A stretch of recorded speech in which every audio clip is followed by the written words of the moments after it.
নারীদেরকে নগ্ন করে রাস্তায় বের করে নিয়ে আসা, এগুলো কার এজেন্ডা? শয়তানের এজেন্ডা। এর উপর কোনো কথা নাই, কারণ কোরআনের উপর কোনো সত্য নাই। এগুলোর উপরে কোনো কথা হবে না, বিকজ কোরআনের উপর কোনো সত্য নাই। আছে?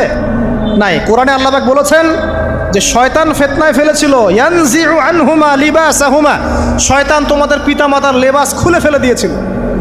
ওয়াতাফিকা ইয়াখতিফানি আলাইহিমা মিন ওয়ারাকিল জান্নাহ, তখন আমাদের পিতামাতা জান্নাতের গাছের যে এই যে পাতাগুলো আছে এগুলো ছিঁড়ে ছিঁড়ে লজ্জাস্থান ঢাকতে লাগলেন। ইন্না লিল্লাহ।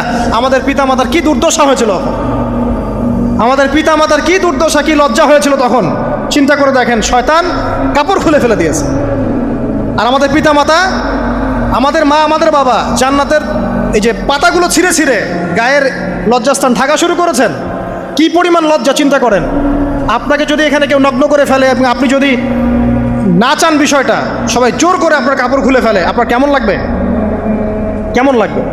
এই ঘটনা ঘটেছে মহাবিশ্বে, শয়তান ঘটিয়েছে।